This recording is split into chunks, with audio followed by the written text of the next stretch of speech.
Good morning, good afternoon, good evening, folks. Michael Zuber, one rental at a time, and we got the one and only Mr. Greg Dickerson with us today. How you doing, sir? Doing great, Michael. How are you today? I'm doing very, very well. This is a topic that I have been playing with for a while. I hear a talk track about the global elite, the 1%. Like there are these mythical people out there that are just, kind of playing with puppet strings, and we all are just left to, I don't know, fall in line, which drives me crazy. I'm lucky enough to have been circulating with a self-made successful people and people you would put in the 1%. And I don't think they're, generally speaking, smarter, especially, self-made folks. They may be more disciplined, but do you believe in the whole global elite, or the top 1,000 or puppet masters, and we're all just following along? Do you follow that logic? Now, that's a big conspiracy theory, number one. Number two, Yeah. a lot of those narratives are made up by people that just, aren't even going to try. And, it's a self-esteem thing. They couldn't do it, so they're going to just, bring down other people and blame other people. But I want to go to the self-made thing because nobody Yeah. is self-made. Nobody. Oh, okay. So I like number it. one, you're created by God. Number two, you have parents that birthed you and brought you up, regardless of that relationship. Number three, you had teachers. Mm. You had an education.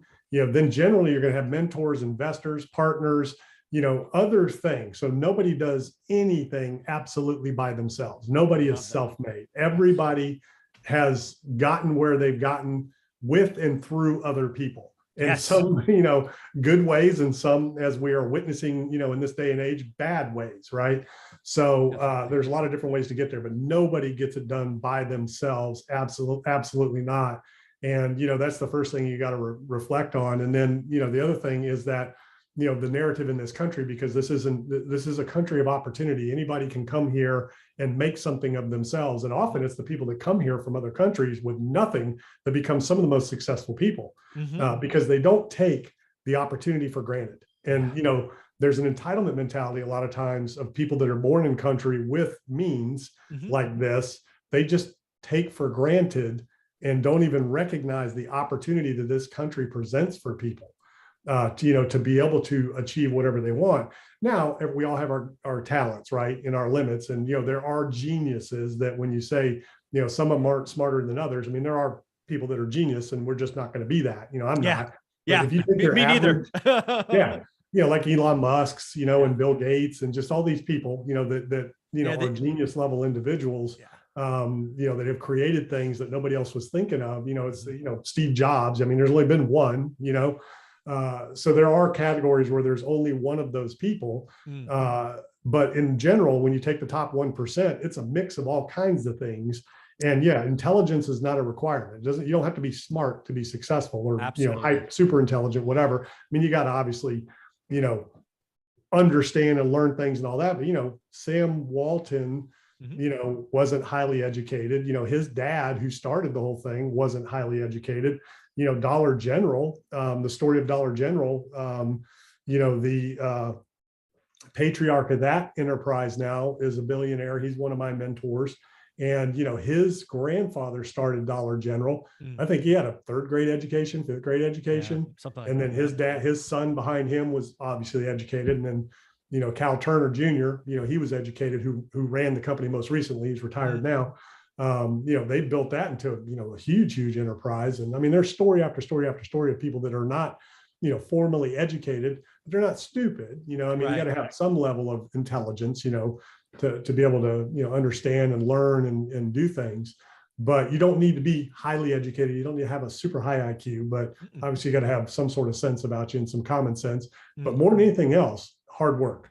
It's hard work that when you go back and look at what's the common denominator between all of the 1%ers out there, if you just level everything else, it's that work ethic that makes the difference. You got to be willing to sacrifice. You got to be willing to go work hard, work smart as well. But you can work as smart as you want. You still got to take the action. You still got to work hard, to get to your goals. There's nothing worthwhile comes easy. And I know that sounds like a cliche or whatever, but I mean, anything that you want, requires work and sacrifice and effort, and the more of that you put in, the more satisfying it is on the other end. That's what a lot of people forget. They look at what it takes to get there versus once you're there, how satisfying it is. That's why physical labor is so rewarding for a lot of people that have never done manual labor as a career or a job. When you go out and work all day with your hands and your body and you look back, you're like, man, look at that. That's satisfying. It's Yeah. I love the clarification on self-made, because you're so right. All of us have that, whether it's good or bad.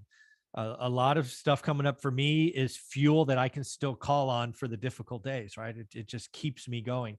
I like having that reserve. I don't need it as much as I used to, but I promise you, in my 30s and 40s, when I was kind of still trudging up the mountain, I had fuel for days because I held on to that. And yeah, nobody's self-made.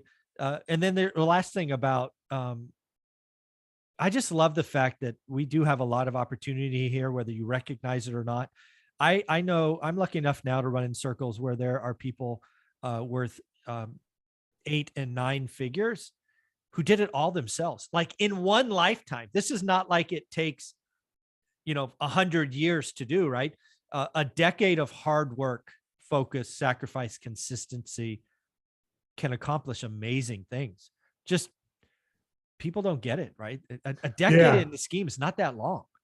And there's more out there than you think, because Yeah. a lot of people in the social media world think that it's the Rolexes and Lamborghinis that identifies that. Usually those people are broke a lot of times. Exactly. Yeah, exactly. Yeah. There's a lot of people out there that are liquid, and when I say liquid, I'm talking 100 million or more.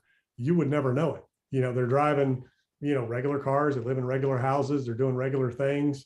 A lot of people that exit their companies for tens of hundreds of millions of dollars are doing just ordinary things you would never realize or recognize, with all the flashy stuff, and there's nothing wrong with that. If people love flashy cars and, big houses and all that kind of stuff, that's great.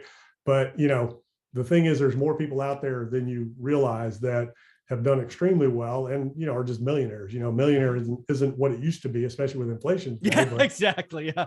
Yeah, no kidding. Yeah. Yeah. The last thing I want to say about the folks, again, that pretty consistently, for me anyways, and I'd love to hear your experience, they actually focus, right? This whole idea of diversification, they were, in my experience, myopically focused on whatever their thing was for a long time. They've certainly diversified since, but the number of people that I know that got wildly successful, usually it's on one thing, right? A business, a thing, a widget, whatever. And then they expand. So yeah, there's a lot of folks starting out that you're trying to do 17 things at once. Not a great strategy given the experience I have. What do you think? Yeah, exactly. And that's one of the biggest problems that a lot of people I coach and mentor have when they come to me. They're like, man, I've got all these things. Yeah. I can't focus. And, they need help. And generally what I am gifted in helping people do is figure out what that one thing is. What is it that you should be focused on? And then helping them drill down on that, put systems in place for that, and then invest in these other things to stimulate the entrepreneurial, bug and curse that we all have as entrepreneurs to want to go do something, but yeah. Generally there's going to be that. You'll find that the most successful people have that one thing that they focus on, and then they'll invest in other things to diversify, but they're not spending time on it. Maybe they have other people or other avenues that it's more passive, doesn't require a lot of time, and even Elon Musk will tell you, there's only so much, capacity mentally in a day to focus on things, because he could go do anything, right? Yeah. People are like, well, you could do this, you could do that. He said, yeah, but I've got my 3 or 4 things, because it's all the time in the day I have to focus time, energy, and attention. And really 90% of it goes into 1 or 2 of them. Yeah, I totally agree. This has been such a fun conversation. Thank you very much for being here every week. Where can people find you? Yeah, gregdickerson.com. That's where all my info is, social media links. Go check it out.